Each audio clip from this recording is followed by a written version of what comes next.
With your support, we can raise your voice globally. उन्होंने पगड़ी issue no बिल्कुल मतलब कि फ्रांस से राष्ट्रपति के सामने लेके आया ही नहीं है. With your support, we can address those issues that no other media talks about.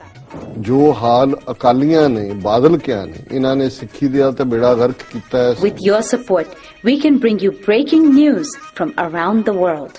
It's about consulting our allies and having a dialogue. These lessons, as I stated, was learned while working with our coalition partners. With your support, we can educate and inform everyone about who Sikhs are and connect our youth to Sikhi. And it's just, representative of a culture that's all about peace. Support your TV channel and help us take your voices to everyone around the world for every human rights issue. United Sikhs ਜਥੇਬੰਦੀ ਨੇ French ਅਤੇ European courts ਦੇ ਨਾਲ-ਨਾਲ United Nations Human Rights Committee ਦਾ ਦਰਵਾਜ਼ਾ ਵੀ ਖੜਕਾਇਆ. All of this is only possible with your generous donations. Continue your support to us and let's go further together. To donate today, please log on to our website www.tv84.tv and donate via PayPal on our website, or you can mail us your donations to TV84 36-01 37th Avenue, Long Island City, New York 11101.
Waheguru ji ਕਾ ਖਾਲਸਾ ਵਾਹਿਗੁਰੂ ਜੀ ਕੀ ਫਤਿਹ। ਮੈਂ ਤੁਹਾਡੀ host ਰੀਤ Kaur, news TV 84 ਦੇ ਨਾਲ। Viewers, ਚਿੱਠੀ ਸਿੰਘਪੁਰਾ ਦੀ ਘਟਨਾ ਨੂੰ ਵਾਪਰਿਆਂ 16 ਸਾਲ ਬੀਤ ਚੁੱਕੇ ਹਨ।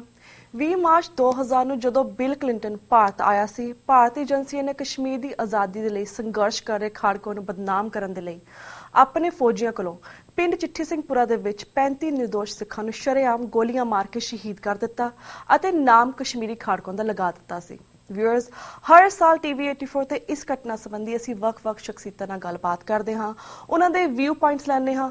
ਅੱਜ ਅਸੀਂ ਇਸ ਘਟਨਾ ਸੰਬੰਧੀ all party Sikh coordination committee ਦੇ chairman, social worker, partition in state of Jammu and Kashmir Sardar Jagmohan Singh Rana ji ਦੇ ਨਾਲ ਵਿਸ਼ੇਸ਼ ਗੱਲਬਾਤ ਕਰਾਂਗੇ, ਜਿਨ੍ਹਾਂ ਨੇ ਚਿੱਠੀ ਸਿੰਘਪੁਰਾ ਦੀ 16th ਐਨੀਵਰਸਰੀ ਦੇ ਮੌਕੇ ਗਵਰਨਮੈਂਟ ਕੋਲੋਂ ਇਸ ਘਟਨਾ ਦੀ ਪੜਤਾਲ ਸੰਬੰਧੀ ਕਮਿਸ਼ਨ ਬਿਠਾਉਣ ਦੀ ਗੱਲ ਕੀਤੀ ਹੈ। ਅੱਜ ਅਸੀਂ ਜਗਮੋਹਨ ਸਿੰਘ ਜੀ ਦੇ ਨਾਲ ਚਿੱਠੀ ਸਿੰਘਪੁਰਾ ਦੀ ਘਟਨਾ ਸੰਬੰਧੀ, ਸਿੱਖਾਂ ਦੀ ਜੰਮੂ ਕਸ਼ਮੀਰ ਦੇ ਵਿੱਚ ਡੈਮੋਕ੍ਰੈਟਿਕ ਹਿਸਟਰੀ ਸੰਬੰਧੀ ਅਤੇ ਜਿਹੜੀਆਂ ਉਹਨਾਂ ਨੂੰ ਉੱਥੇ ਪ੍ਰੋਬਲਮ ਫੇਸ ਕਰਨੀਆਂ ਪੈਂਦੀਆਂ ਹਨ, ਇਹਨਾਂ ਕੁਝ ਵਿਸ਼ਿਆਂ ਤੇ ਗੱਲਬਾਤ ਕਰਾਂਗੇ। ਤਾਂ ਹੁਣ ਸਾਡੇ ਨਾਲ ਲਾਈਨ ਤੇ ਜੁੜ ਚੁੱਕੇ ਨੇ ਸਰਦਾਰ ਜਗਮੋਹਨ ਸਿੰਘ ਜੀ ਫਰਮ ਜੰਮੂ ਕਸ਼ਮੀਰ।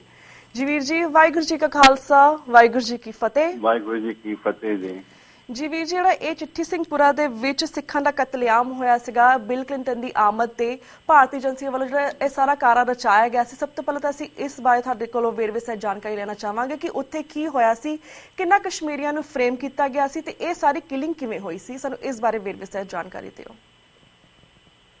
ਦੇਖੋ ਜੀ, ਇਹ ਸਾਡੇ ਜੰਮੂ ਕਸ਼ਮੀਰ ਵਿੱਚ ਜਿਹੜੀ ਕਿਲਿੰਗਸ ਹੋਈ ਨੇ, ਇਹ ਆਲਮੋਸਟ ਸਭ ਤੋਂ ਵੱਡੀ ਕਿਲਿੰਗ ਹੋਈ ਹੈ ਜਿਹੜੀ ਕਸ਼ਮੀਰ ਵਿੱਚ ਹੋਈ ਹੈ ਪਿਛਲੇ 20-25 ਸਾਲ ਵਿੱਚ ਜੀ। ਇਹਦੇ ਵਿੱਚ ਘੱਟ ਤੋਂ ਘੱਟ 50 ਆਦਮੀ ਮਾਰਾ ਗਿਆ ਸੀਗਾ। ਓਕੇ। 35 ਤੇ ਜਿਹੜੇ ਸਾਡੇ ਸਿੱਖ ਸਿਪਾਹੀ ਸਨ ਉਹ ਛੱਟੀ ਸਿੰਘਪੁਰਾ ਚ ਮਾਰੇ ਗਏ ਜੀ। ਉਸ ਤੋਂ ਬਾਅਦ ਇਹਨਾਂ ਨੇ 5 ਬੰਦੇ ਇੱਥੇ ਮਾਰਤੇ ਸੀ ਜਿਹੜੇ ਪੱਤਰੀ ਬਲ ਵਿੱਚ, ਜਿਹੜੇ ਫੇਕ ਐਨਕਾਊਂਟਰ ਦਾ ਜਿਹੜਾ ਪ੍ਰੂਵ ਹੋਇਆ। ਜੀ। ਉਸ ਤੋਂ ਬਾਅਦ 9 ਬੰਦੇ ਬਰਾਕਪੁਰਾ ਜਿਹੜਾ ਪ੍ਰੋਟੈਸਟ ਹੋਇਆ ਸੀ ਉਹਦੇ ਵਿੱਚ ਮਾਰੇ ਗਏ। ਤੇ ਇਤਨੀ ਵੱਡੀ ਘਟਨਾ ਲਈ ਇਹਨਾਂ ਨੇ ਅੱਜ ਤੱਕ ਕੋਈ ਵੀ ਐਸੀ ਇਨਕੁਆਇਰੀ ਨਹੀਂ ਕੀਤੀ ਤੇ ਨਾ ਕਰਵਾਈ ਜੀ। ਸਿਰਫ ਇਹਨਾਂ ਨੇ ਜਿਹੜਾ ਪੱਥਰੀਵਾਲ ਤੇ ਜਿਹੜੇ ਫੇਕ ਇਨਕਾਊਂਟਰ ਹੋਇਆ ਸੀ ਜਿਸ ਦੇ ਵਿੱਚ ਉੱਥੇ ਦੇ ਲੋਕਾਂ ਨੇ ਸ਼ੋਰ ਪਾਇਆ ਸੀ ਲੋਕਲ ਮੁਸਲਿਮ ਭਰਾ ਨੇ ਤੇ ਉਸ ਵਿੱਚ ਇਹਨਾਂ ਨੇ ਫਿਰ ਜਿਹੜੀ ਇਨਕੁਆਇਰੀ ਕੀਤੀ ਉੱਥੇ CBI ਵਗੈਰਾ ਜਾਂ ਬਾਕੀ ਹੋਰ ਚੀਜ਼ਾਂ ਜਿਹੜੀਆਂ ਉਸ ਵਿੱਚ ਐਸਟੈਬਲਿਸ਼ ਹੋਇਆ ਕਿ ਇੱਕ ਫੇਕ ਇਨਕਾਊਂਟਰ ਸੀ। ਹਾਂਜੀ। ਇਹ ਜਿਹੜੇ ਬੰਦੇ ਉੱਥੋਂ ਚੁੱਕ ਕੇ ਇਹਨਾਂ ਨੇ 5 ਬੰਦੇ ਮਾਰਤੇ ਔਰ ਉਹਨਾਂ ਦੀ ਬਾਡੀ ਨੂੰ ਬਿਲਕੁਲ ਅੱਗ ਜੋ ਬਿਲਡਿੰਗ ਇੱਕ ਮਕਾਨ ਵਿੱਚ ਸਾੜ ਦਿੱਤਾ ਗਿਆ ਕਿ ਬਈ ਅਸੀਂ ਤੇ ਜਿਹੜੇ ਫੋਰਨਰਸ ਨੇ ਉਹ ਮਾਰ ਦਿੱਤੇ। ਉਸ ਦੇ ਉੱਪਰ ਇਨਕੁਆਇਰੀ ਹੋਈ ਤੇ ਉਸ ਤੋਂ ਐਸਟੈਬਲਿਸ਼ ਹੋਇਆ ਕਿ ਇਹ ਐਕਟ ਜਿਹੜਾ ਸੀਗਾ ਇਹ it was done ਬਾय the agencies army and local ਵਗੈਰਾ ਮਿਲ ਕੇ ਜਿਹੜਾ CBI ਨੇ ਵੀ ਹੈਲਡ ਕੀਤਾ ਸੀ। ਉਸ ਤੋਂ ਬਾਅਦ ਫਿਰ ਸੁਪਰੀਮ ਕੋਰਟ ਵਿੱਚ ਵੀ ਪ੍ਰੂਵ ਹੋ ਗਿਆ ਸੀ ਕਿ ਬਈ ਇਹ ਲੋਕਲ ਜਿਹੜੇ ਫੇਕ ਇਨਕਾਊਂਟਰ ਮਾਰੇ ਗਏ ਸਨ। ਲੇਕਿਨ ਅਸੀਂ ਕੁਐਸਚਨ ਇਹ ਉੱਥੋਂ ਖੜਾ ਕਰਦੇ ਸਾਂ ਕਿ ਬਈ ਇਹ ਸਾਰੇ ਕੇਸ ਦਾ ਚਾਹੇ ਉਹ ਜਿਹੜੀ ਬਰਾਕਪੁਰਾ ਵਿੱਚ ਕਿਲਿੰਗ ਹੋਈ ਜਾਂ ਜਿਹੜੀ ਕਿਲਿੰਗ ਪੱਥਰੀਵਾਲ ਵਿੱਚ ਹੋਈ ਇਹਨਾਂ ਦਾ ਬੇਸ ਕੇਸ ਜਿਹੜਾ ਸੀਗਾ ਉਹ ਚਿੱਟੀ ਸਿੰਘਪੁਰਾ ਸੀ ਤੇ ਇਹਨਾਂ ਨੇ ਉਸ ਨੂੰ ਉਸ ਦਾਇਰੇ ਵਿੱਚ ਇਨਕੁਆਇਰੀ ਦੇ ਦਾਇਰੇ ਵਿੱਚ ਕਿਉਂ ਨਹੀਂ ਲਿਆਇਆ? ਨਾ CBI ਨੇ ਲਿਆਇਆ ਨਾ ਇੱਥੇ ਦੀ ਸੁਪਰੀਮ ਕੋਰਟ ਨੇ ਲਿਆਇਆ ਤੇ ਨਾ ਜਿਹੜੀਆਂ ਹੋਰ ਉੱਥੇ ਦੀਆਂ ਇਹਨਾਂ ਨੇ ਇੱਕ ਜਿਹੜੇ ਸਟੇਟ ਗਵਰਨਮੈਂਟ ਨੇ ਵੀ ਇੱਕ ਜਸਟਿਸ SR ਪਾਂਡਿਆ ਨੂੰ ਅਪਾਇੰਟ ਕੀਤਾ ਸੀ ਇਨਕੁਆਇਰੀ ਲਈ ਉਹਨਾਂ ਨੇ ਵੀ ਇਸ ਵਿੱਚ ਇਨਕੁਆਇਰੀ ਕੋਈ ਨਹੀਂ ਕਰਵਾਈ। ਸੋ ਸਾਨੂੰ ਇਸ ਦੇ ਉੱਪਰ ਬੜਾ ਸ਼ੱਕ ਜਿਹੜਾ ਅਸੀਂ ਸ਼ੱਕ ਦੀ ਨਜ਼ਰ ਨਾਲ ਬਿਲਕੁਲ ਸਾਫ਼ ਗੱਲਾਂ ਕਹਿੰਦੇ ਆ ਕਿ ਅਗਰ ਇਨਕੁਆਇਰੀ ਕਰਾਣੀ ਸੀ ਤੇ ਸਾਰੇ ਪੂਰੀ ਜਿਹੜੀ ਘਟਨਾ ਸੀ ਸਾਰੀ ਉਸ ਦੇ ਉੱਪਰ ਇਨਕੁਆਇਰੀ ਕਰਾਣੀ ਸੀ ਤੇ ਸਿਰਫ ਇਸ ਦੇ ਉੱਪਰ ਹੀ ਇਨਕੁਆਇਰੀ ਕਿਉਂ ਕਰਾਈ ਜਿੱਥੇ ਲੋਕਾਂ ਨੇ ਸ਼ੋਰ ਪਾਇਆ ਕਿ ਨਹੀਂ ਜੀ ਇਹ ਫੇਕ ਇਨਕਾਊਂਟਰ ਜਿਹੜਾ ਪ੍ਰੂਵ ਵੀ ਹੋਇਆ। ਹਾਂਜੀ। ਇਸ ਕਰਕੇ ਅਸੀਂ ਇਸ ਸਿਲਸਿਲੇ 'ਚ ਕਈ ਵਾਰੀ ਮਤਲਬ ਪ੍ਰਾਈਮ ਮਿਨਿਸਟਰ ਜਿਸਲੇ ਇੱਥੇ ਆਏ ਕਸ਼ਮੀਰ ਵਿੱਚ ਉਹਨਾਂ ਦੇ ਸਾਹਮਣੇ ਵੀ ਇਹ ਗੱਲ ਰੱਖੀ ਕਿ ਬਈ ਅਸੀਂ ਇਨਕੁਆਇਰੀ ਚਾਹੁੰਦੇ ਹਾਂ। ਉਸ ਤੋਂ ਬਾਅਦ ਇੱਕ ਵਾਰੀ ਹੋਮ ਸੈਕਟਰੀ ਆਏ ਸੀਗੇ ਜੰਮੂ ਦੇ ਵਿੱਚ ਚਿਦੰਬਰਮ ਜੀ ਉਹਨਾਂ ਨੂੰ ਵੀ ਇਹੀ ਕਿਹਾ ਕਿ ਅਸੀਂ ਇਨਕੁਆਇਰੀ ਚਾਹੁੰਦੇ ਹਾਂ। ਹਰ ਮੌਕੇ ਤੇ ਅਸੀਂ ਇਸ ਗੱਲ ਨੂੰ ਚੁੱਕਦੇ ਹਾਂ ਕਿ ਬਈ ਇਸ ਕੇਸ ਦੀ ਇਨਕੁਆਇਰੀ ਕੀਤੀ ਜਾਏ ਤੇ ਸਰਕਾਰ ਇਸ ਨੂੰ ਅਣਦੇਖਣਾ ਮਤਲਬ ਕਰ ਜਾਂਦੀ ਹੈ ਮਤਲਬ ਇਸ ਦੇ ਉੱਪਰ ਕੋਈ ਐਸਾ ਆਨਸਰ ਨਹੀਂ ਦਿੰਦੀ ਕਿ ਵੀ ਅਸੀਂ ਇਨਕੁਆਇਰੀ ਕਰਾਂਗੇ ਤੇ ਅਸੀਂ ਤਦ ਹੋਣੀ ਅਸੀਂ ਵੀ ਨਹੀਂ ਬੈਠਾਂਗੇ ਆਰਾਮ ਨਾਲ ਜਦ ਹੋਣੀ ਇਹਦੀ ਇਨਕੁਆਇਰੀ ਪੂਰੀ ਨਾ ਹੋਏ। ਸੋ ਇਸ ਕਰਕੇ ਇੱਕ ਐਸੀ ਘਟਨਾ ਹੈ ਜਿਸ ਨੇ ਸਾਡੇ ਸਿੱਖਾਂ ਨੂੰ ਜ਼ਰੂਰ ਉੱਥੇ ਇੱਕ ਹਿਲਾ ਦਿੱਤਾ ਜ਼ਰੂਰ ਲੇਕਿਨ ਉਹ ਕਸ਼ਮੀਰ ਛੱਡ ਕੇ ਨਹੀਂ ਗਏ ਜਿਸ ਤਰ੍ਹਾਂ ਕਸ਼ਮੀਰੀ ਪੰਡਤ ਡਰ ਕੇ ਉੱਥੋਂ ਚਲੇ ਗਏ। ਲੇਕਿਨ ਉੱਥੇ ਦੀ ਮੈਜੋਰਟੀ ਕਮਿਊਨਿਟੀ ਜਿਹੜੀ ਸੀ ਉਹਨੇ ਵੀ ਸਾਡੇ ਬਿਲਕੁਲ मतलब सानू जान नहीं देता। उस टाइम उन्होंने किया अगर आप जाओगे तो हमारी लाशों से जाओगे, हम आपको ऐसे नहीं जाने देंगे। इसका मतलब ये कि लोगों का साढ़े नाल बराबर प्यार बना रहा इतनी बड़ी घटना तो बाद, लेकिन सरकार क्यों इस तरह खामोश है साढ़े इस मामले के ऊपर। तो इस चीज के ऊपर असीं बार बार पुछते हैं। फिर मैं तुहानू थोड़ा जिहा चेता होर दिलावां कि 2011 ਦੇ ਵਿੱਚ ਬਰਾਕ ਓਬਾਮਾ ਜੀ इंडिया विजिट करने वाले सन नवंबर के मंथ ਵਿੱਚ ਤੇ ਗਵਰਨਮੈਂਟ ਆਫ ਇੰਡੀਆ ਨੇ ਇੱਕ ਐਡਵਾਈਜ਼ਰੀ ਇਸ਼ੂ ਕੀਤੀ ਕਿ there is imminent threat to the Sikhs of Jammu and Kashmir और ਅਸੀਂ ਉਸ ਤੋਂ ਬਾਅਦ ਬਿਲਕੁਲ ਐਕਟਿਵ ਹੋ ਗਏ। ਫਿਰ ਉਸ ਵਿੱਚ ਵੀ ਦੋ ਘਟਨਾਵਾਂ ਹੋਈਆਂ। ਦੋ ਘਟਨਾਵਾਂ ਵਿੱਚੋਂ ਜਿਹੜਾ ਇੱਕ ਪਿੰਡ ਸੀਗਾ ਨਾਰਥ ਆਫ ਕਸ਼ਮੀਰ ਦੇ ਵਿੱਚ that was one ਹੁਟਮੁੜੇ ਔਰ ਇੱਕ ਸਾਊਥ ਕਸ਼ਮੀਰ ਇੱਕ ਉਪਲਨਾ ਸਿਮਿਲਰ ਇਨਸੀਡੈਂਟ ਹੋਇਆ ਕਿ ਰਾਤੀ ਗੱਡੀ ਆਈ ਲੋਕਾਂ ਦੇ ਘਰਾਂ ਨੂੰ ਖਟਖਟਾਇਆ ਤੇ ਲੋਕ ਘਬਰਾ ਕੇ ਉਹਨਾਂ ਨੂੰ ਆਲਰੇਡੀ ਅਵੇਅਰ ਸਨ ਕਿਉਂਕਿ there was advisory from government of India. ਲੇਕਿਨ ਬਾਅਦ ਚ ਉਹਨਾਂ ਨੇ ਉਹ ਜਿਹੜੀ ਗੱਡੀ ਫੜ ਲਈ ਉੱਥੇ ਰਾਤੀ ਉਪਲਨਾ ਪਿੰਡ ਹੈ ਬਾਰਾਮੂਲਾ ਦੇ ਵਿੱਚ that was an army vehicle।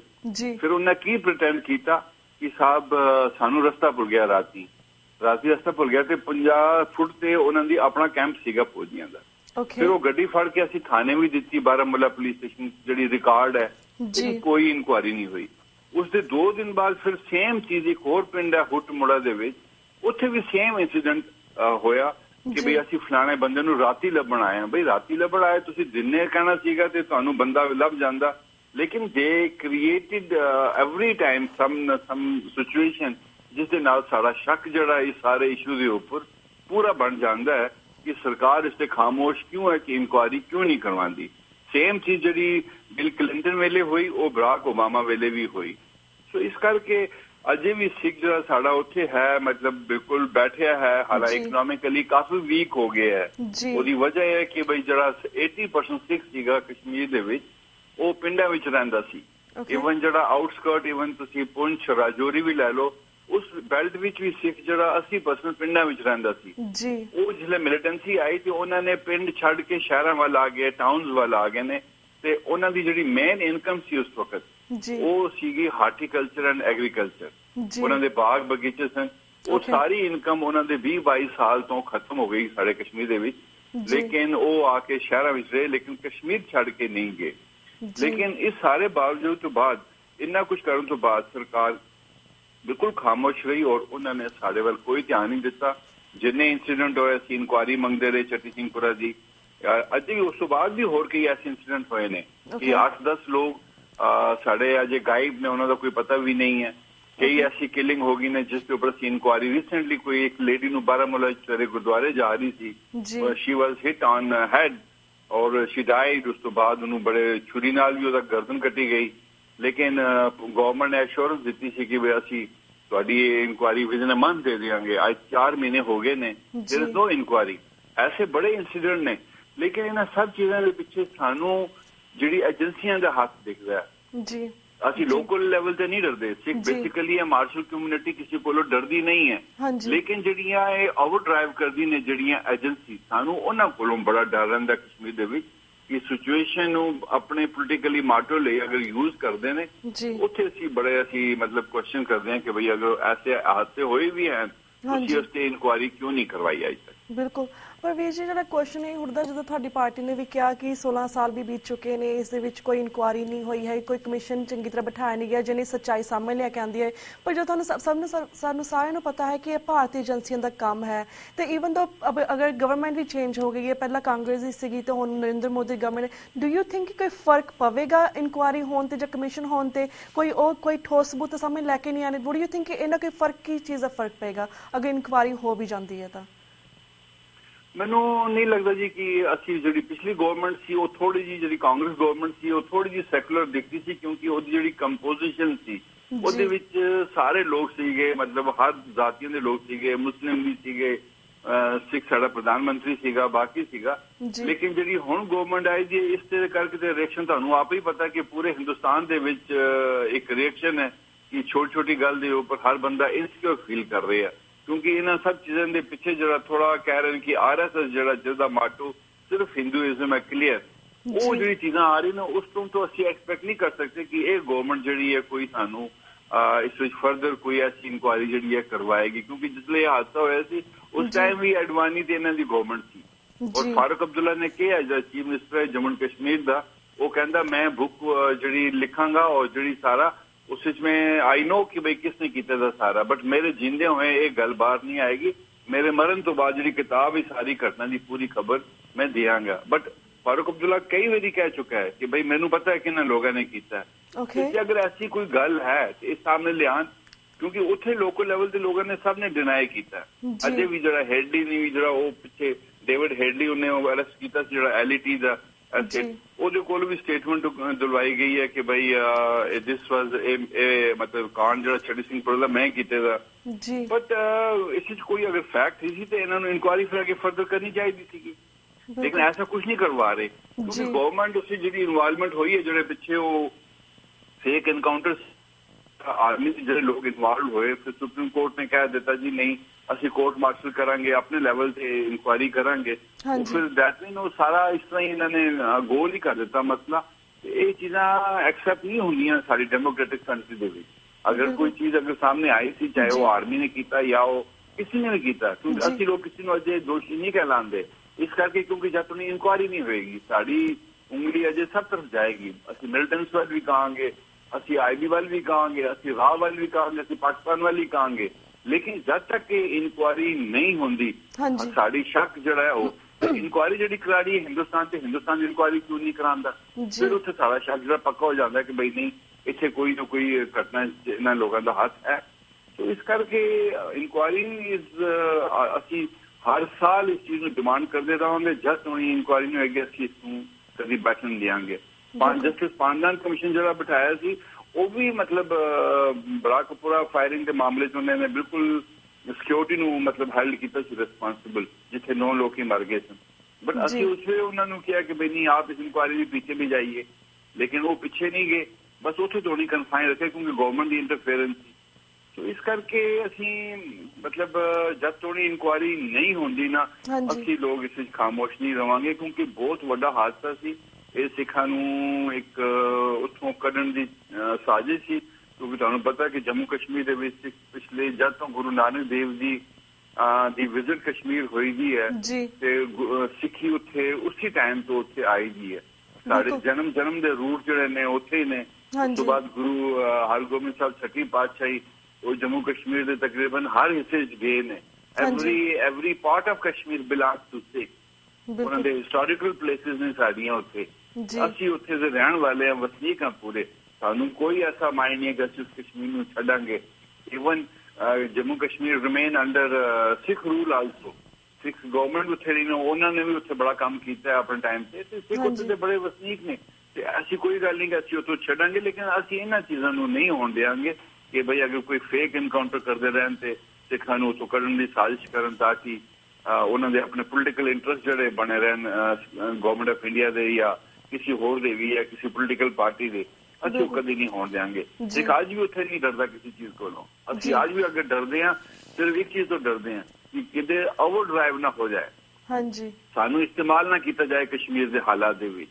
ਹਾਲਾਂਕਿ ਤੁਹਾਨੂੰ ਮੈਂ ਦੱਸਾਂ ਕਿ ਸਿੱਖ ਦੀ 80,000 ਪਾਪੂਲੇਸ਼ਨ ਸਿੱਖ ਦੀ ਕਸ਼ਮੀਰ ਦੇ ਵਿੱਚ ਹੈ ਤੇ 2,40,000 ਜੰਮੂ ਵਿੱਚ ਵਸਨੀਕ ਹੈ ਔਰ ਜੰਮੂ ਦੇ ਆਊਟਸਕੋਟ ਰਾਜੌਰੀ ਪੁੰਛ ਬੈਲਟ ਵਿੱਚ ਵੀ ਰਹਿ ਰਿਹਾ। ਲੇਕਿਨ ਕਸ਼ਮੀਰ ਤੋਂ ਅਜੇ ਵੀ 25-30,000 ਸਿੱਖ ਜਿਹੜਾ ਉੱਥੋਂ ਸ਼ਿਫਟ ਕਰਕੇ ਜੰਮੂ ਵੱਲ ਜਾ ਰਿਹਾ, ਲੇਕਿਨ ਕਸ਼ਮੀਰ ਛੱਡ ਨਹੀਂ ਰਿਹਾ। ਲੇਕਿਨ ਇਨਸਿਕਿਉਰਿਟੀ ਜਿਹੜੀ ਉਹ ਬਣੀ ਹੋਈ ਹੈ, ਉਹਦੇ ਵਿੱਚ ਹੋਰ ਬੜੀਆਂ ਚੀਜ਼ਾਂ ਨੇ, ਜਿਸ ਤਰ੍ਹਾਂ ਪੰਜਾਬੀ ਲੈਂਗੁਏਜ ਸੀ ਸਾਡੀ, ਹਰ ਸਕੂਲ ਕਾਲਜ ਵਿੱਚ ਪੰਜਾਬੀ ਪੜ੍ਹਾਈ ਜਾਂਦੀ ਸੀ ਸਾਡੇ ਕਸ਼ਮੀਰ ਦੇ ਵਿੱਚ। ਉੱਥੇ 9 ਕਾਲਜ ਸੀਗੇ ਮਿਲੀਟੈਂਸੀ ਤੋਂ ਪਹਿਲਾਂ 1989 ਤੋਂ ਪਹਿਲਾਂ, ਤੇ 9 ਕਾਲਜਾਂ ਵਿੱਚ 9 ਪੰਜਾਬੀ ਪ੍ਰੋਫੈਸਰ ਸੀਗੇ ਤੇ ਅੱਜ ਉੱਥੇ 30 ਕਾਲਜ ਹੋ ਗਏ ਦਾ ਤੇ ਪੰਜਾਬੀ ਨੂੰ ਰਿਡਿਊਸ ਕਰ ਦਿੱਤਾ ਉਹਨਾਂ ਨੇ 2 ਲੈਂਗੁਏਜ।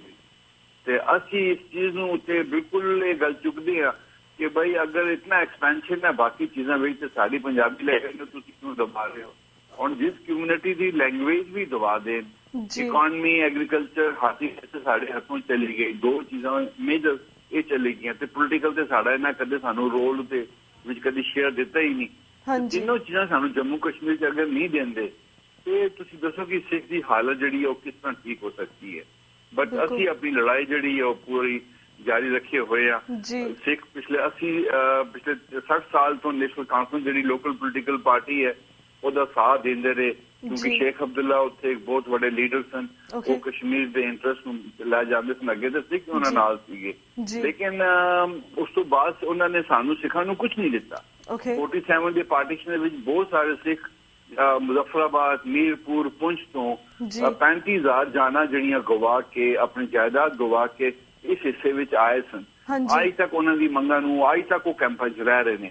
ਬਟ ਇਸ ਦੇ ਬਜਾਏ ਦੂਸਰੀ ਮਾਈਨੋਰਿਟੀ ਕਸ਼ਮੀਰੀ ਪੰਡਿਤ ਕਸ਼ਮੀਰ ਛੱਡ ਕੇ ਉੱਥੇ ਗਈ ਹੈ, ਦਿੱਲੀ ਗਈ, ਬਾਕੀ ਜਗ੍ਹਾ ਤੇ ਗਈ। ਉਹਨਾਂ ਨੂੰ ਪੈਕੇਜ ਆਫਟਰ ਪੈਕੇਜ ਦੇ ਰਹੇ ਨੇ, ਉਹਨਾਂ ਨੂੰ ਜੌਬਸ ਦੇ ਰਹੇ ਨੇ ਕਿ ਬਈ ਤੁਸੀਂ 3,000 ਜੌਬ ਦਿਆਂਗੇ, ਕਸ਼ਮੀਰ ਜਾਓ। ਲੇਕਿਨ ਜਿਹੜੇ 80 ਲੋਕ ਆ, ਅਸੀਂ ਵੀ ਮਾਈਨੋਰਿਟੀ ਆ, ਲੇਕਿਨ ਸਾਨੂੰ ਕੁਝ ਨਹੀਂ ਦੇ ਰਹੇ, ਉਸ ਪੈਕੇਜ ਨਹੀਂ ਦੇ ਰਹੇ। ਈਵਨ ਲੈਜੀਟੀਮੇਟ ਰਾਈਟ ਜਿਹੜੇ ਨੇ ਸਾਡੇ, ਉਹ ਸਾਡੇ ਕੋਲੋਂ ਖੋਹ ਕੇ ਲੈ ਜਾ ਰਹੇ। ਜਿਸ ਤਰ੍ਹਾਂ ਮੈਂ ਤੁਹਾਨੂੰ ਦੱਸਿਆ ਪੰਜਾਬੀ ਲੈਂਗੁਏਜ ਲੈ ਗਏ ਨੇ, ਐਗਰੀਕਲਚਰ ਲਾਸਿਸ ਹੋਏ ਨੇ, ਕੋਈ ਕੰਪਨਸੇਸ਼ਨ ਨਹੀਂ ਦਿੱਤਾ। ਸੋ ਇਸ ਤਰ੍ਹਾਂ ਦੀ ਘਟਨਾਵਾਂ ਜਿਹੜੀਆਂ ਸਾਡੇ ਕਸ਼ਮੀਰ 'ਚ ਹੁਣ ਸਾਡੀ ਆਵਾਜ਼ ਤੇ ਕਿਤੇ ਹੋਰ ਹੈ ਹੀ ਨਹੀਂ। ਅਸੀਂ ਲੋਕ ਮਾਈਨੋਰਿਟੀ ਸਟੇਟਸ ਇੰਡੀਆ ਦੇ ਵਿੱਚ ਸਭ ਜਗ੍ਹਾ ਲਾਗੂ ਹੈ। ਮਾਈਨੋਰਿਟੀ ਕਮਿਸ਼ਨ ਹੈ ਇੱਕ ਇੰਡੀਆ ਦਾ, ਜਿਸ ਵਿੱਚ 4 ਮੇਜਰ ਜ਼ਾਤਾਂ ਨੇ, ਇੱਕ ਮੁਸਲਿਮ, ਕ੍ਰਿਸਚਨ, ਸਿੱਖ ਐਂਡ ਦਿਸ ਬੋਧ ਐਂਡ ਇਹ ਲੋਕ। ਲੇਕਿਨ ਸਾਡੇ ਜੰਮੂ ਕਸ਼ਮੀਰ ਜਿਸਨੂੰ ਲਾਗੂ ਨਹੀਂ ਕਰ ਰਹੇ। ਹਾਲਾਂਕਿ ਪ੍ਰਧਾਨ ਮੰਤਰੀ ਅਸੀਂ 2 ਵਾਰੀ ਇਸ ਵਿੱਚ ਆਏ ਸੀ, ਮਿਲੇ ਸੀ, ਅਸੀਂ ਉਹਨਾਂ ਨੂੰ ਕਿਹਾ ਕਿ ਬਈ ਜੰਮੂ ਕਸ਼ਮੀਰ ਵਿੱਚ ਲਾਗੂ ਕਰੋ ਮਾਈਨੋਰਿਟੀ ਸਟੇਟਸ, ਸਿੱਖ ਨੂੰ ਮਾਈਨੋਰਿਟੀ ਸਟੇਟਸ ਦਿਓ ਕਸ਼ਮੀਰ ਦੇ। ਲੇਕਿਨ ਇਸ ਕਰਕੇ ਰੋਕ ਦਿੱਤਾ ਗਿਆ ਕਿ ਬਈ ਤੁਸੀਂ ਪੰਡਿਤ ਨੂੰ ਵੀ ਮਾਈਨੋਰਿਟੀ ਸਟੇਟਸ ਦਿਓ।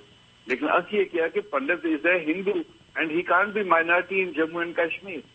ਲੇਕਿਨ ਉਹਨਾਂ ਦੀ ਗੱਲ ਸੁਣਨ ਵਾਸਤੇ ਜਾਂ ਉਹਨਾਂ ਦਾ ਗੱਲ ਨਹੀਂ ਹੋ ਰਿਹਾ ਤਾਂ ਅਸੀਂ ਕਾਨੂੰਨ ਨਹੀਂ ਦੇਣਾ। ਐਸੀ ਜ਼ਿਆਦਤੀਆਂ ਜਿਹੜੀ ਗਵਰਨਮੈਂਟ ਆਫ ਇੰਡੀਆ ਵੀ ਕਰ ਰਹੀ ਹੈ, ਸਟੇਟ ਗਵਰਨਮੈਂਟ ਵੀ ਕਰ ਰਹੀ ਹੈ, ਸਿੱਖ ਇਸ ਨੂੰ ਅਜੇ ਟੋਲਰੇਟ ਕਰ ਰਹੇ ਆ। ਲੇਕਿਨ ਜਿਸਲੇ ਇਸ ਤੋਂ ਬਾਹਰ ਹੋ ਜਾਏਗਾ ਫਿਰ ਉਸਲੇ ਦੇਖਿਆ ਜਾਏਗਾ ਕੀ ਹੋਏਗਾ। ਐਸੀਆਂ ਗੱਲਾਂ ਨੇ ਸਾਡੇ ਕਸ਼ਮੀਰ ਵਿੱਚ ਜਿਹੜੀਆਂ ਅਸੀਂ ਖੁੱਲ ਕੇ ਸਾਰੇ ਸਾਹਮਣੇ ਰੱਖਦੇ ਹਾਂ। ਨਾਲ ਅਪੀਲ ਵੀ ਕਰਦੇ ਹਾਂ ਪੂਰੀ ਸਿੱਖ ਬਰਾਦਰੀ ਨੂੰ, ਬਾਕੀ ਬਰਾਦਰੀ ਨੂੰ, ਕਿ ਬਈ ਹਰ ਬੰਦੇ ਦਾ ਹੱਕ ਜਿਹੜਾ ਦਿਲਾਉਣ ਵਿੱਚ ਸਾਡੀ ਮਦਦ ਕਰਨ। ਬਿਲਕੁਲ ਵੀਰ ਜੀ ਮੈਂ ਤੁਹਾਡਾ ਧੰਨਵਾਦ ਕਿ ਤੁਸੀਂ ਪੂਰੀ ਜਿਹੜੀ ਸਿੱਖਾਂ ਦੀ ਹਿਸਟਰੀ ਸੀਗੀ ਜਾਂ ਡੈਮੋਕ੍ਰੈਟਿਕ ਬੈਕਗ੍ਰਾਉਂਡ ਸੀਗੀ ਉਸ ਬਾਰੇ ਵੀ ਸਾਨੂੰ ਜਾਣਕਾਰੀ ਦਿੱਤੀ, ਮਾਈਨੋਰਿਟੀ ਸਟੇਟਸ ਬਾਰੇ ਵੀ ਸਾਨੂੰ ਜਾਣਕਾਰੀ ਦਿੱਤੀ, ਆਲਸੋ ਜਿਹੜੇ ਸਿੱਖਾਂ ਨੂੰ ਪ੍ਰੋਬਲਮ ਨੇ ਕਸ਼ਮੀਰ ਦੇ ਵਿੱਚ ਉਸ ਬਾਰੇ ਵੀ ਸਾਨੂੰ ਜਾਣਕਾਰੀ ਦਿੱਤੀ। ਕਿਉਂਕਿ ਸਾਡੇ ਕੋਲ 2-3 ਮਿੰਟ ਰਹਿ ਗਏ ਨੇ, ਐਟ ਦੀ ਐਂਡ ਮੇਰੇ ਕੋਲ ਕੁਇਕ ਕੁਐਸਚਨ ਜਿਸ ਦੇ ਉੱਪਰ ਮੈਂ ਤੁਹਾਡੇ ਵਿਚਾਰ ਲੈਣੇ ਚਾਹਾਂਗੀ। ਜਿਸ ਤਰ੍ਹਾਂ ਤੁਸੀਂ ਗੱਲ ਕੀਤੀ ਆ ਕਿ ਜਦੋਂ ਬਿਲ ਕਲਿੰਟਨ ਆਇਆ ਸੀਗਾ ਉਸ ਵੇਲੇ ਵੀ ਭਾਰਤੀ ਏਜੰਸੀਆਂ ਸੇਮ ਤਰੀਕੇ ਸੀਗੇ, ਹੁਣ ਜਦੋਂ ਅਮਰੀਕਨ ਪ੍ਰੈਜ਼ੀਡੈਂਟ ਓਬਾਮਾ ਨੇ ਵਿਜ਼ਿਟ ਕਰਨਾ ਸੀਗਾ 2011 ਦੇ ਵਿੱਚ ਉਸ ਵੇਲੇ ਵੀ ਇਹਨਾਂ ਤਰੀਕੇ ਸੇਮ ਹੀ ਸੀਗੇ ਕਿ ਲੋਕ ਦਹਿਸ਼ਤਗਰਦੀ ਦਿਖਾਈ ਜਾਵੇ ਜੰਮੂ ਕਸ਼ਮੀਰ ਦੇ ਵਿੱਚ, ਕਿਉਂਕਿ ਹਮੇਸ਼ਾ ਹਿਸਟਰੀ ਰਿਪੀਟ ਇਟਸੈਲਫ। ਜਿਸ ਤਰ੍ਹਾਂ ਜੂਨ 84 ਦੇ ਵਿੱਚ ਸਿੱਖਾਂ ਦੇ ਨਾਲ ਹੋਇਆ ਦਿੱਲੀ ਦੇ ਵਿੱਚ, ਕਿਸ ਤਰ੍ਹਾਂ ਇਹਨਾਂ ਨੇ ਸਾਡਾ ਕਤਲੇਆਮ ਕੀਤਾ, ਤੇ ਤੁਸੀਂ ਵੀ ਗੱਲ ਕੀਤੀ ਕਿਸ ਤਰ੍ਹਾਂ ਇੱਥੇ ਵੀ ਲੋਕ ਘਬਰਾਏ ਹੋਏ ਨੇ। ਆਈ ਨੋ ਕਿ ਤੁਸੀਂ ਕਸ਼ਮੀਰ ਨੂੰ ਛੱਡਣਾ ਨਹੀਂ ਚਾਹੁੰਦੇ, ਪਰ ਡੂ ਯੂ ਫੀਲ ਸੇਫ ਇਨ ਕਸ਼ਮੀਰ? ਕਿ ਤੁਸੀਂ ਸੇਫ ਫੀਲ ਕਰਦੇ ਹੋ ਉੱਥੇ ਰਹਿਣਾ ਕਸ਼ਮੀਰ ਦੇ ਵਿੱਚ? ਦੇਖੋ ਜੀ, ਅਸੀਂ ਬਿਲਕੁਲ ਕਸ਼ਮੀਰੀ ਮੁਸਲਿਮ ਨਾਲ ਅਸੀਂ ਬਿਲਕੁਲ ਉੱਥੇ ਬਿਲਕੁਲ ਫੇਥ ਹੈ ਸਾਡਾ, ਅਸੀਂ ਸੋਸਾਇਟੀ ਰਹਿ ਰਹੇ ਹਾਂ। ਇੰਡੀਆ ਦਾ ਦੇਖੋ ਅਗਰ ਸਾਫ਼ ਗੱਲ ਹੈਗੀ ਹੈ, ਜਾਂ India has to divide on religious basis ਕਿ ਭਾਈ ਨਹੀਂ ਜੀ ਪੰਜਾਬ ਸਿੱਖਾਂ ਦਾ ਹੈ, ਹਰਿਆਣਾ ਹਿੰਦੂਆਂ ਦਾ ਹੋ ਗਿਆ, ਕਸ਼ਮੀਰ ਮੁਸਲਿਮ ਦਾ ਹੋ ਗਿਆ। ਅਗਰ ਉਸ ਨਾਲ ਡਿਵਾਈਡ ਕਰਨਗੇ ਦੈਨ ਨੋ ਪ੍ਰੋਬਲਮ, ਸਾਰੇ ਲੋਕ ਚਲੇ ਜਾਣਗੇ। ਲੇਕਿਨ ਅਗਰ ਇਹਨਾਂ ਨੇ ਡੈਮੋਕ੍ਰੇਸੀ ਨੂੰ ਉੱਥੇ ਸਟਰੋਂਗ ਬਣਾਉਣਾ ਹੈ ਦੈਨ ਹਰ ਬੰਦੇ ਦਾ ਹੱਕ ਜਾਂ ਹਰ ਬੰਦੇ ਦੀ ਡਿਮਾਂਡ ਨੂੰ ਇਹਨਾਂ ਨੂੰ ਐਕਸੈਪਟ ਕਰਨਾ ਪਏਗਾ। ਤੁਸੀਂ ਹਰਿਆਣਾ ਦੇਖਾ ਪਿੱਛੇ ਕੀ ਹਾਲ ਕੀਤਾ ਕਿ ਇੱਕ ਹਾਲਾਂ ਬਹੁਤ ਸਾਰੀ ਚੀਜ਼ਾਂ ਜਿਹੜੀਆਂ ਖਬਰਾਂ ਬਾਹਰ ਨਹੀਂ ਆਈਆਂ ਜੋ ਉੱਥੇ ਵੂਮਨ ਦੇ ਨਾਲ ਉੱਥੇ ਹੋਇਆ ਜਾਂ ਬਾਕੀ ਲੋਕਾਂ ਦੇ ਨਾਲ ਉਹਦੇ ਮਕਾਨ ਸੜਕੂ ਦਿੱਤੇ। ਇਸ ਕੰਟਰੀ ਦੇ ਵਿੱਚ ਅਗਰ ਇਹ ਲੋਕ ਆਪਣੇ ਹਿੰਦੂਆਂ ਨੂੰ ਸਿਕਿਉਰ ਨਹੀਂ ਕਰ ਸਕਦੇ, ਸਿੱਖਾਂ ਨੂੰ ਤੇ ਇਹਨਾਂ ਨੇ ਬਿਲਕੁਲ ਦਬਾਈ ਜਾ ਰਹੇ ਨੇ। ਔਰ ਪੰਜਾਬ ਦੇ ਵਿੱਚ ਤੁਸੀਂ ਦੇਖੋ ਉੱਥੇ ਕੀ ਘਟਨਾਵਾਂ ਹੋ ਰਹੀ ਨੇ ਸਿੱਖਾਂ ਦੇ ਵਿੱਚ। ਐਂਡ ਇਹ ਜਿਹੜੀ RSS ਜਾਂ ਪਾਰਟੀ ਹੈ, ਕੁਝ ਐਸੀ ਜਿਹੜੀਆਂ ਬਿਲਕੁਲ ਹਿੰਦੂ ਨਹੀਂ ਐਕਸਟ੍ਰੀਮਿਸਟ ਪਾਰਟੀਆਂ ਨੇ, ਉਹ ਤੇ ਕੋਸ਼ਿਸ਼ ਕਰ ਰਹੀ ਨੇ ਕਿ ਹਿੰਦੂਆਂ ਨੂੰ ਅਮਲਗਮੇਟ ਕੀਤਾ ਜਾਏ ਜਾਂ ਸਿੱਖਾਂ ਨੂੰ ਅਮਲਗਮੇਟ ਕੀਤਾ ਜਾਏ ਹਿੰਦੂਆਂ ਦੇ ਨਾਲ। ਐਂਡ ਬਹੁਤ ਸਾਰਾ ਲਿਟਰੇਚਰ ਜਿਹੜਾ ਮੈਂ ਦੇਖ ਰਿਹਾ, ਜੇ ਪਿੱਛੇ ਦਿਨਾਂ ਮੈਂ ਇੱਕ 에ਅਰਪੋਰਟ ਤੇ ਬੁੱਕਸ ਦੇਖੀਆਂ, ਹਿੰਦੂਆਂ ਦੇ 10 ਗੁਰੂ, ਸਾਡੇ 10 ਗੁਰੂਆਂ ਨੂੰ ਹਿੰਦੂਆਂ ਦੇ 10 ਗੁਰੂ ਦੱਸ ਦਿੱਤਾ। ਜਾਂ ਦਿੱਲੀ ਵਿੱਚੋਂ ਸੈਲੀਬ੍ਰੇਟ ਕਰ ਰਹੇ ਨੇ ਬਾਬਾ ਬੰਦਾ ਬਹਾਦਰ ਜੀ ਦਾ ਕਿ ਇਹ ਹਿੰਦੂ ਵਾਰੀਅਰ। ਤੇ ਐਸੀ ਚੀਜ਼ਾਂ ਜਿਹੜੀਆਂ ਸਾਡੇ ਕੋਲੋਂ ਰਿਲੀਜੀਅਸ ਤਰੀਕੇ ਨਾਲ ਬੜੀਆਂ ਡੇਂਜਰਸ ਗੇਮ ਨੇ। ਆਫਟਰ ਆਲ ਸਿੱਖ ਕੌਮ ਇਜ਼ ਅ ਮਾਰਸ਼ਲ ਕਮਿਊਨਿਟੀ। ਇਹ ਮਾਰਸ਼ਲ ਕਮਿਊਨਿਟੀ ਜਿਹੜੀ ਹੈ ਆਪਣਾ ਸਰਵਾਈਵਲ ਜਿਹੜਾ ਉਹ ਢੂੰਢ ਲੇਗੀ, ਲੇਕਿਨ ਐਸਾ ਗਲਤ ਕਰ ਰਹੇ ਨੇ। ਅਗਰ ਕੰਟਰੀ ਵਿੱਚ ਇਹਨਾਂ ਨੇ ਸਭ ਨੂੰ ਇਕੱਠੇ ਰੱਖਣਾ, ਹਰ ਬੰਦੇ ਦਾ ਰਾਈਟ ਜਿਹੜਾ ਹੈ ਉਹ ਬਰਾਬਰ ਉਹਨੂੰ ਦੇਣਾ ਪਏਗਾ। ਹੋਰ ਇਹਨਾਂ ਨੇ ਜਿਹੜੀਆਂ ਵੀ ਕੌਮਾਂ ਨੇ ਉਹਨਾਂ ਨੂੰ ਬਿਲਕੁਲ ਡਾਇਲੂਟ ਕਰਨ ਦੀ ਕੋਸ਼ਿਸ਼ ਨਹੀਂ ਕਰਨੀ। ਅਗਰ ਕਿਤੇ ਵੀ ਕੋਈ ਕੋਸ਼ਿਸ਼ ਕੀਤੀ ਇਸ ਦੇਸ਼ ਦਾ ਬੜਾ ਬੁਰਾ ਹਾਲ ਹੋ ਜਾਏਗਾ, ਕਿਉਂਕਿ ਇਹ ਸਾਰੀ ਚੀਜ਼ਾਂ ਜਿਹੜੀਆਂ ਸਾਹਮਣੇ ਦਿਖ ਰਹੀਆਂ, ਤੁਸੀਂ ਹੁਣ ਛੋਟੇ ਛੋਟੇ ਹਾਦਸੇ ਦੇਖ ਰਹੇ ਹੋ, ਆਵਾਜ਼ਾਂ ਦੇਖ ਰਹੇ। ਇੱਥੇ ਅਮਿਤਾਭ ਬੱਚਨ ਜੈਸਾ ਆਦਮੀ ਖਾਨ ਆਪਣੇ ਉਹ ਬੜੇ ਜਿਹੜੇ ਸੈਕੂਲਰ ਕੰਟਰੀ ਲੀਡਰ ਲੈ ਨੇ ਜਾਂ ਰਾਈਟਰ ਲੈ ਨੇ, ਉਹਨਾਂ ਲੋਕਾਂ ਨੇ ਆਪਣਾ ਰਿਜ਼ੈਂਟਮੈਂਟ ਸ਼ੋ ਕੀਤਾ। ਇਸ ਸਾਰੀ ਚੀਜ਼ਾਂ ਵਾਸਤੇ ਗਵਰਨਮੈਂਟ ਆਫ ਇੰਡੀਆ ਨੂੰ ਬਿਲਕੁਲ ਸਾਫ਼ ਹੋਣਾ ਪਏਗਾ ਔਰ ਇਹ ਸਾਰੀ ਗੱਲਾਂ ਸਫਾਈ ਨਾਲ ਰੱਖਣੀ ਪੈਣਗੀਆਂ ਕਿ ਨਹੀਂ, ਇਸ ਕੰਟਰੀ ਨੂੰ ਅਗਰ ਇੰਡੀਆ ਵਿੱਚ ਲੋਕਾਂ ਨੂੰ ਰਹਿਣਾ ਤੇ ਸਾਰਿਆਂ ਨੂੰ ਬਰਾਬਰ ਆਪਣਾ ਹੱਥ ਜਿਹੜਾ ਦੇਣਾ ਪਏਗਾ। ਜਿਸ ਤਰ੍ਹਾਂ ਅਸੀਂ ਸਤੀ ਸਿੰਘਪੁਰਾ ਦੀ ਇਨਕੁਆਇਰੀ ਮੰਗਦੇ ਕਿਉਂ ਨਹੀਂ ਦੇ ਰਹੇ, ਇਹਨਾਂ ਨੂੰ ਇਨਕੁਆਇਰੀ ਕਰਾਉਣੀ ਚਾਹੀਦੀ ਹੈ। ਇਹ ਸਾਡਾ ਰਾਈਟ ਹੈ, ਇਹਨਾਂ ਨੂੰ ਦੱਸਣਾ ਚਾਹੀਦਾ। ਬਿਲਕੁਲ ਅਮੀ ਵੀਰ ਜੀ, ਚਾਹੇ ਗਵਰਨਮੈਂਟ ਕਾਂਗਰਸ ਦੀ ਹੋਵੇ ਬੀਜੇਪੀ ਦੀ ਹੋਵੇ, ਈਵਨ ਦੋ ਨਾਮ ਡਿਫਰੈਂਟ ਨੇ ਪਏ ਨੇ, ਏਜੰਡੇ ਦੋਨੇ ਗਵਰਨਮੈਂਟ ਦੇ ਸੇਮ ਹੀ ਨੇ ਕਿ ਕਿਸ ਤਰ੍ਹਾਂ ਮਾਈਨੋਰਿਟੀਜ਼ ਨੂੰ ਭਾਰਤ ਦੇ ਵਿੱਚ ਦਬਾ ਕੇ ਰੱਖਣਾ। ਪਰ ਅਸੀਂ ਤਾਂ ਇਹੀ ਅਰਦਾਸ ਕਰਦੇ ਹਾਂ ਕਿ ਜਿਹੜੇ ਸਾਡੇ ਕਸ਼ਮੀਰ ਦੇ ਵਿੱਚ ਸਾਡੇ ਭਰਾ ਨੇ, ਚਾਹੇ ਉਹ ਮੁਸਲਮਾਨ ਭਰਾ ਨੇ, ਚਾਹੇ ਉਹ ਸਿੱਖ ਭਰਾ ਨੇ, ਜਾਂ ਫਿਰ ਕਿਸੇ ਹੋਰ ਮਾਈਨੋਰਿਟੀ ਦੇ ਭਰਾ ਨੇ, ਚਾਹੇ ਹਿੰਦੂ ਪੰਡਿਤ ਨੇ, ਸਾਰਿਆਂ ਦੀ ਸੇਫਟੀ ਲਈ ਹੀ ਅਸੀਂ ਹਮੇਸ਼ਾ ਅਰਦਾਸ ਕਰਦੇ ਹਾਂ। ਤੁਹਾਡਾ ਬਹੁਤ ਧੰਨਵਾਦ ਕਿ ਤੁਸੀਂ ਇਸ ਵਿਸ਼ੇ ਦੇ ਉੱਪਰ ਜਿਹੜੀ ਪੂਰੀ ਜਾਣਕਾਰੀ ਸੀਗੀ ਸਾਡੇ ਦਰਸ਼ਕਾਂ ਨਾਲ ਸਾਂਝੀ ਕੀਤੀ। ਈਵਨ ਦੋ ਅਸੀਂ ਤੁਹਾਨੂੰ 1 ਸਾਲ ਤੋਂ ਬਾਅਦ ਗੱਲਬਾਤ ਕਰ ਰਹੇ ਹਾਂ, ਪਰ ਤੁਹਾਡੀ ਸੇਫਟੀ ਲਈ ਹਮੇਸ਼ਾ ਅਰਦਾਸ ਕਰਦੇ ਰਹਾਂਗੇ। ਤੁਹਾਡਾ ਬਹੁਤ ਬਹੁਤ ਧੰਨਵਾਦ ਵੀਰ ਜੀ। ਹੁਣ ਸਾਡਾ ਵਕਤ ਸਮਾਪਤੀ ਵੱਲ ਜਾ ਰਿਹਾ, ਤੁਹਾਡੇ ਕੋਲ ਇਜਾਜ਼ਤ ਲੈਣ ਦਾ ਵੀ ਟਾਈਮ ਹੋ ਰਿਹਾ। ਵਾਹਿਗੁਰੂ ਜੀ ਕਾ ਖਾਲਸਾ, ਵਾਹਿਗੁਰੂ ਜੀ ਕੀ ਫਤਿਹ। ਵਿਊਅਰਸ, ਇਸ ਦੇ ਨਾਲ ਅਸੀਂ ਤੁਹਾਡੇ ਕੋਲ ਇਜਾਜ਼ਤ ਲੈਂਦੇ ਹਾਂ। ਕੱਲ ਨੂੰ ਮਿਲਾਂਗੇ ਸੇਮ ਟਾਈਮ ਸੇਮ ਸ਼ੋਅ ਤੇ। ਤਦ ਤੱਕ ਲਈ ਵਾਹਿਗੁਰੂ ਜੀ ਕਾ ਖਾਲਸਾ, ਵਾਹਿਗੁਰੂ ਜੀ ਕੀ ਫਤਿਹ।